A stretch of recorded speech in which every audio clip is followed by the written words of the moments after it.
Bom, o acórdão que o nosso grupo escolheu para exemplificar a uso capião ordinária é um acórdão do STJ que foi julgado procedente e que configura como parte recorrente a Derli e como parte recorrida o Wilson.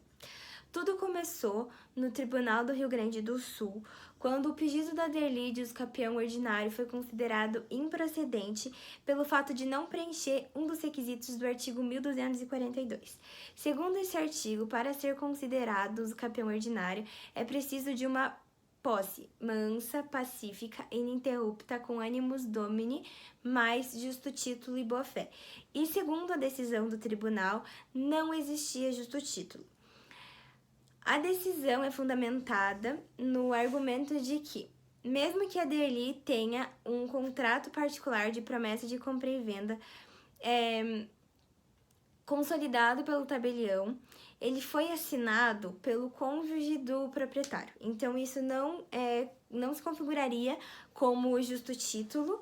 Então, não preenchendo um dos requisitos do artigo 1242, não se pode falar em uso capião, sendo assim julgada improcedente a ação de uso capião no Tribunal do Rio Grande do Sul. Foram opostos embargos de declaração que foram julgados improcedentes. Subiu para o STJ. A recorrente, que é a Derli, ela afirma que houve um julgamento extra petita, porque o juiz, na decisão, prolatou que a Derli fosse retirada da posse e aplicou multa diária. E isso não foi pedido pela parte ré, então houve um julgamento extra petita, além do STJ, além do Tribunal de Justiça ter dado uma decisão que vai contra a jurisprudência do STJ. Na decisão do STJ, houve uma reforma dessa sentença.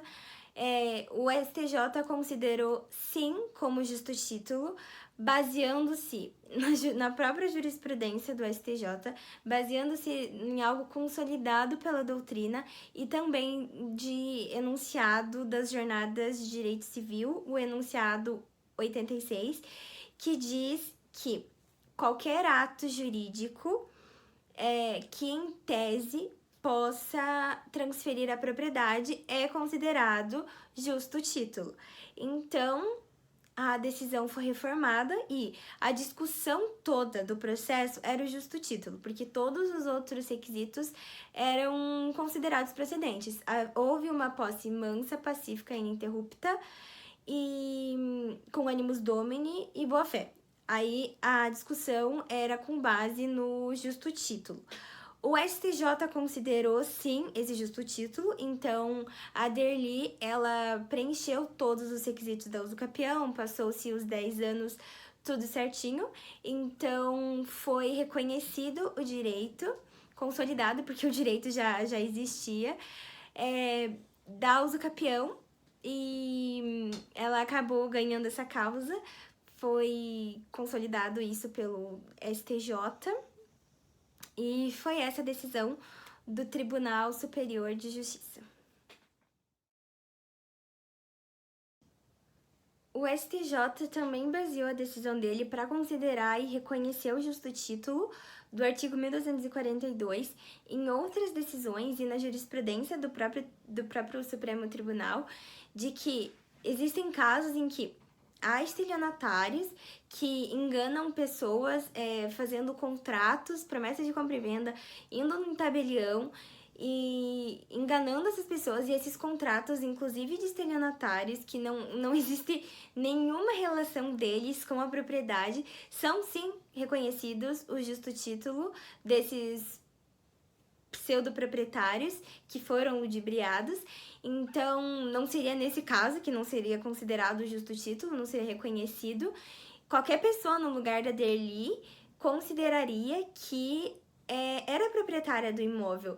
Ela assinou um contrato, foi no tabelião. Então, assim, é muito justo que ela se considere proprietária. Qualquer pessoa no lugar, considerando o padrão do homem médio, acharia com um argumento válido de que sim, ele era proprietário, então não é nesse caso que a gente pode considerar que não.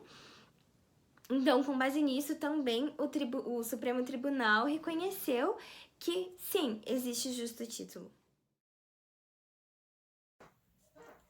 Bom, o acórdão escolhido para representar a usucapião extraordinária é um recurso especial do Estado do Acre, que foi julgado agora recentemente, em maio desse ano, e ele trata do caso do Cosme Martins da Silva, que alega ser possuidor de um bem imóvel que é de propriedade do Banco do Brasil, que é o Hora Recorrente.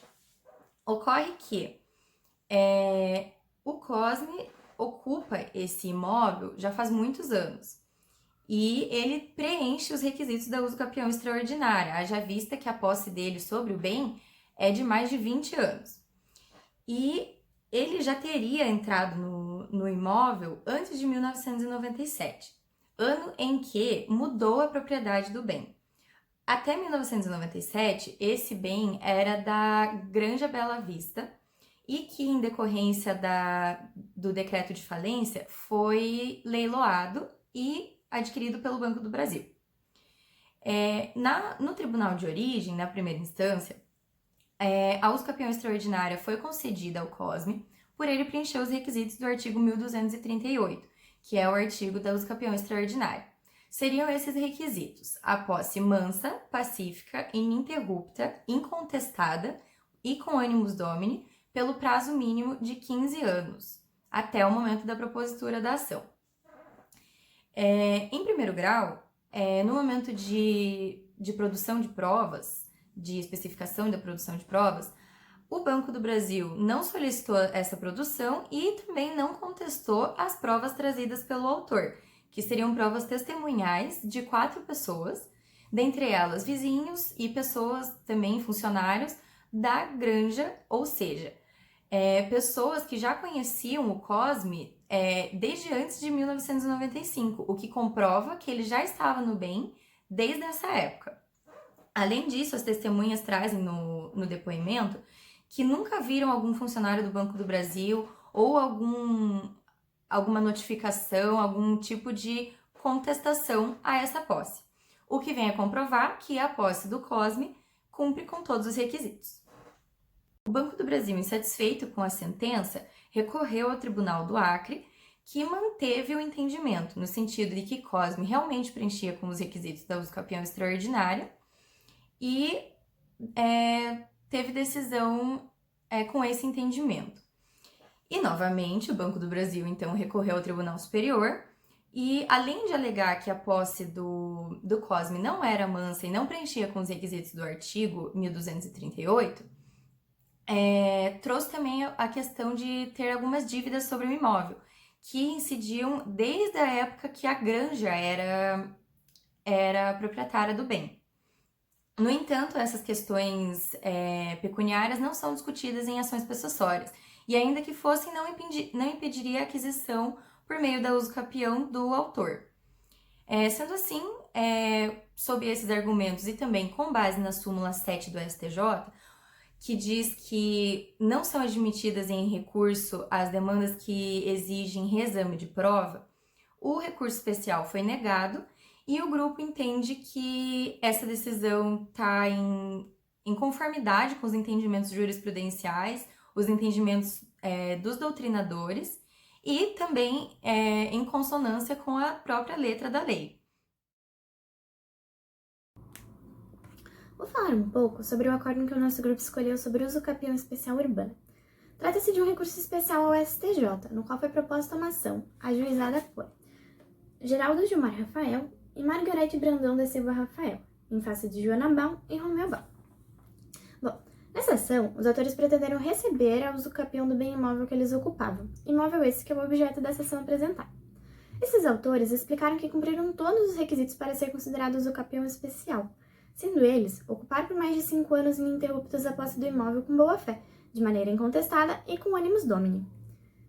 A ação que havia sido proposta inicialmente julgava parcialmente procedente os pedidos, pois o que havia sido reconhecido aos autores foi a prescrição aquisitiva da propriedade sobre apenas uma parte desse imóvel, sendo convertida a usucapião em indenização sobre o valor, já com todas as correções monetárias desse imóvel.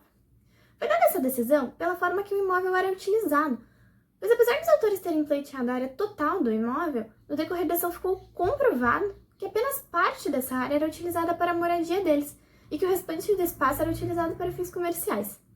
Por isso, que ao ser interposto o recurso, o dever de indenização foi afastado, mas ainda foi mantida a usucapião referente apenas à área do imóvel que era utilizada para essa moradia. Diante disso, os autores ficaram descontentes com a decisão e recorreram, por meio do presente recurso especial, buscando o reconhecimento da usucapião sobre todo o imóvel, porque mesmo que uma parcela fosse utilizada para fins comerciais, não havia nenhuma disposição legal que negasse o reconhecimento de usucapião. Bom, então diante de toda essa fundamentação que os autores apresentaram, a ministra não se votou por conhecer o recurso e dar provimento a ele, por reconhecer que todos os requisitos realmente estavam presentes para que fosse declarada a usucapião especial urbana. E ainda afirmou que quando se trata de usucapião, a exclusividade do imóvel para uso residencial não está expressamente prevista na Constituição Federal, nem mesmo no Código Civil. E a ministra entende que, ao os autores utilizarem uma parte do imóvel para fins comerciais, não precisa ser um requisito para o reconhecimento da usucapião pleiteada. Inclusive, porque a parte desse imóvel que é utilizada comercial tem como finalidade o sustento dos autores. O ministro Ricardo Vilas Boas Cueva tem o mesmo entendimento que a ministra Nancy e concorda que todos os requisitos para a configuração da usucapião especial urbana estavam presentes e que não havia necessidade que o imóvel possuísse uma destinação exclusivamente residencial. Por isso, a utilização dos autores para fins comerciais não afastaria a possibilidade de ser reconhecida a usucapião especial. Da mesma forma, os demais ministros decidiram por unanimidade dar provimento a esse recurso especial. Agora falando um pouco da parte doutrinária, esse assunto abordado pelo acórdão é muito controverso, pois ao ler o artigo 1240 do Código Civil, não é possível ter a certeza se a usucapião especial urbana se aplica para imóveis com destinações comerciais ou não. O autor Carlos Roberto Gonçalves entende que essa modalidade de usucapião não diz respeito aos bens com condições que não sejam para moradia. Ou seja, para ele, o Geraldo e a Margarete não teriam direito de usucapiar toda a área do imóvel, já que uma parte dessa área é destinada para fins comerciais. Já para o autor José Afonso da Silva, ao tratar do artigo 183, parágrafo 2º da Constituição Federal, aponta: esse usucapião não será reconhecido ao mesmo possuidor mais de uma vez, no que o constituinte andou bem, pois quer-se que o imóvel não seja mais do que objeto de moradia. Então, depois de tudo que a gente foi falado, a nossa interpretação foi a de que a decisão do STJ foi equivocada, pois analisando o histórico da usucapião e as razões que motivaram a sua criação, fica nítido que a usucapião especial urbana visa legislar apenas acerca da moradia, e por isso que no recurso especial apresentado, ao terem conferido a usucapião do imóvel em sua totalidade, a lei não estaria atingindo seus objetivos e princípios, pois o possuidor não teria o direito de usucapiar a área que utilizava para os fins comerciais.